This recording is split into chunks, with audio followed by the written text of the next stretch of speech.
حتى شاكوش ما تحتاج بيدك تكسر يا رجل. حتى حيطان امريكا سهله وحلوه، زي عندنا خرسانه وعمدان ووجع قلب. هذه حيطانك يا امريكا. هاي This Octavio blowing. Thank you. هذه العدة اللي اشتريتها هاي كلي. وحاجاتي انا دخلت حسبة $450. مش بس انت لو هتركب سيراميك هتعتمد بس على صنعتك، لا، هتخش معاك حاجات كتير. هتخش معاك نجارة زي كده، عشان كده انا جبت خشب. هتخش معاك بوهي.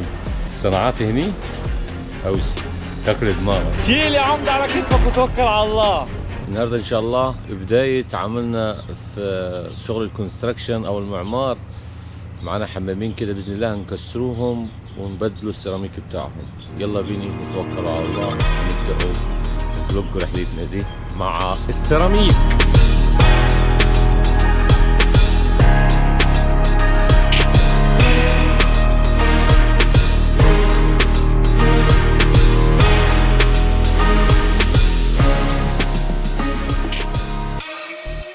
عند الحمام اول حاجه هنبدا بيها نفك البانيو.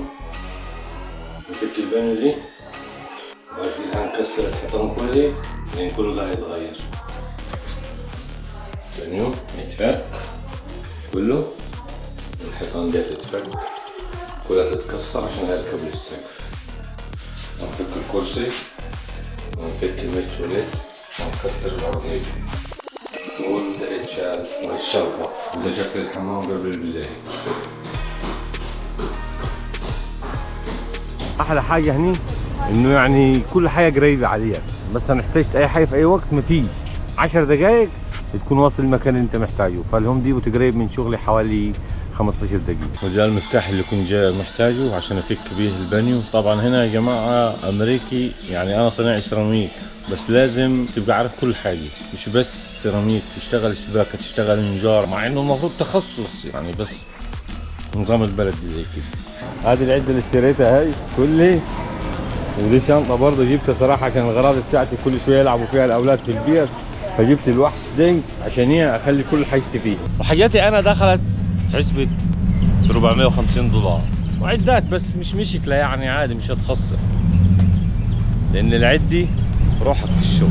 اللي معلمين طبعا فاهمين الكلام دي. ودلوقتي متوجه فين؟ على شغل.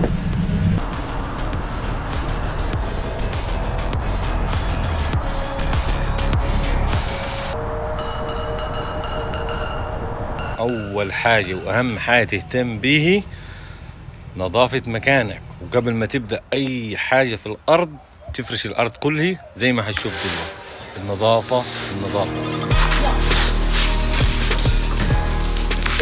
أول حاجة نبدأ بيها فيك البانيو، وهذا كله هيتكسر. كل اللي انتوا شايفينه دي الجماد كله هيتحول إلى غابة من الأخشاب، وبعدين هيرجع سوبر لوكس.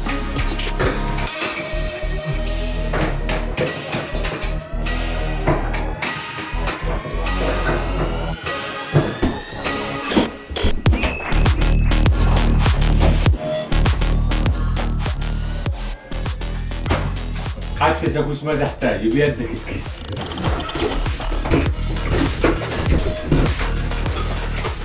يا رجل. حتى حيطان امريكا سهله وحلوه، زي عندنا خرسانه وعمدان ووجع قلب. شوف هني ورق عليه اليمين ورق. هذه حيطانك يا امريكا.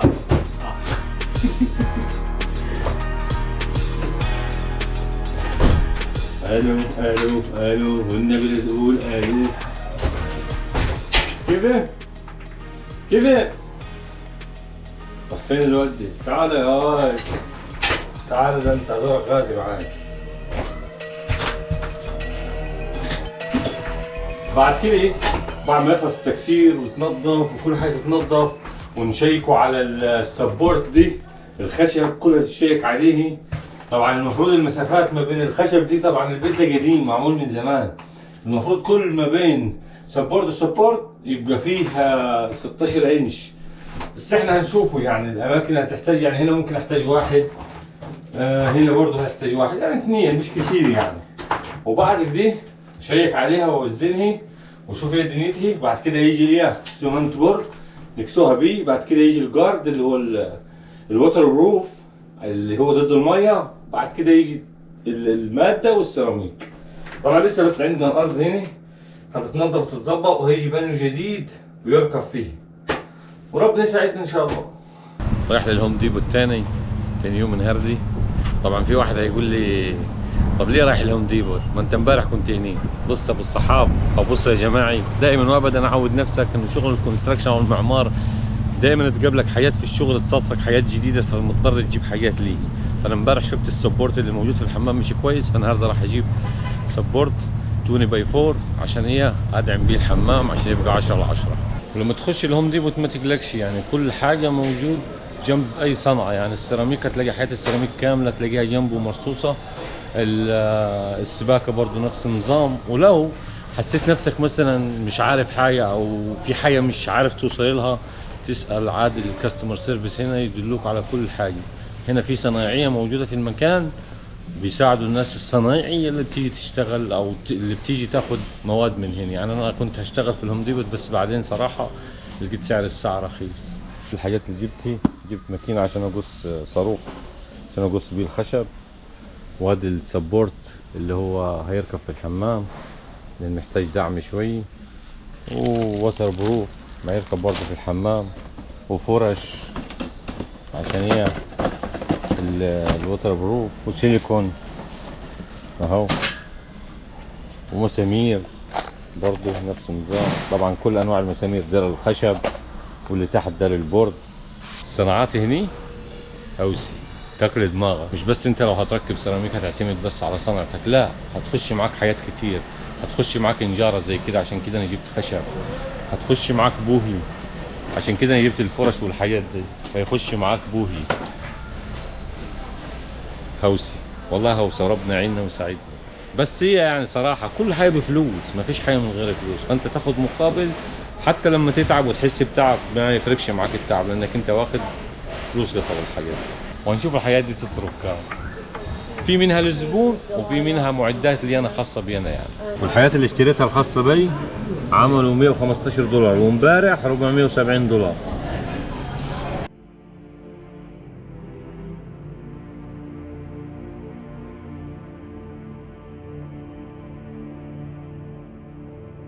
طبعا انا تعمدت اشيل الخشب كده يعني صراحه، يعني لاني توحشت شغل العتاله بتاع بلادي. هو في عربيات وفي حاجات كده يعني تشيل عليها حاجتك، بس انا بيني وبينكم كنت لسه احط في العربيه والدوشه دي. شيل يا عمد على كتفك وتوكل على الله. توحشني شغل البلد والله العظيم، بس صراحه هنا اسهل. يلا بيني توكل على الله على الشغل.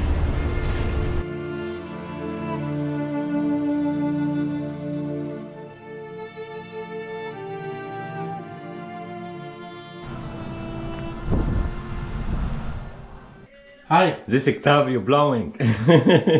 Thank you.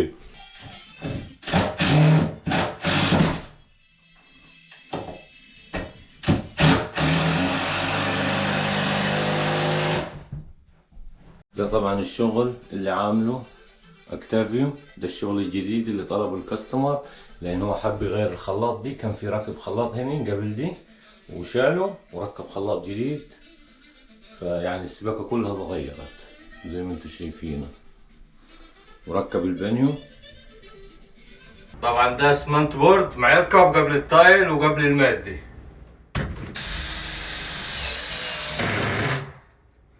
وبعد كده يجي السيراميك، عشان الناس اللي ما تقول الخشب ممكن يعفن من الميه والكلام ده. لا البورد اهو، وبعد كده يركب الوتر بروف، وبعد كده الماده، وبعد كده السيراميك.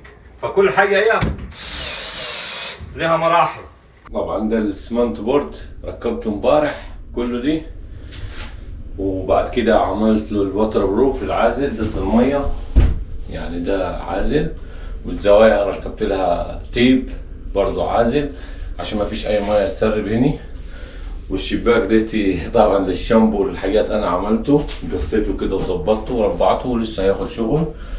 وده الجنب التاني برضو. طبعا الحمامات هنا 3 جناب بس، ودي اريح حاجه. الناس الصناعيه فاهمين كلامي، احنا عندنا في مصر 4 جناب، هنا 3 اسهل بكتير يعني.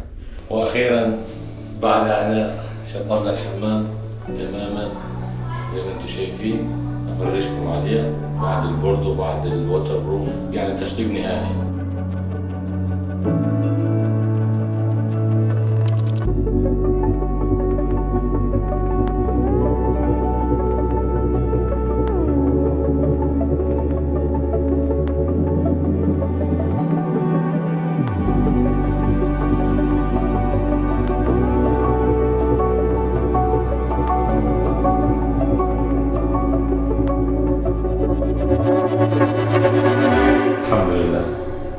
امبارح بعد ما خلصت الشغل روحت على طول امبارح على البيت، صراحة كنت تعبان فلميت عدتي وحشي وروحنا. وطبعا دلايلا دي بنتي بالصلاة على النبي، سي هاي. فامبارح بعد ما خلصنا طبعا انا كنت وعدها بعد ما اخلص ان انا اجيبها الجاي ستيشن واجيب لها شيبس وحياتي يعني. فجيت النهارده الصبح قمت من النوم اول ما صحيت قالت لي بابا انت وعدت انك انت توديني الجاي ستيشن او السوبر ماركت يعني تجيب لي شيبس وحلويات وكذي. طبعا الطفل هنا مش معنسى الكلام ده خالص. فجبت لها الشيبسي والحياة دي واخدها على البيت ونروحها. هي شمس عليك يا رب يكون الفلوج عجبكم. طبعا انا عارف عن السيراميك وشغل الكونستراكشن بس كده يعني مرات الواحد يحب يستفيد. واشوفكم في حلقة قادمة ان شاء الله. السلام عليكم.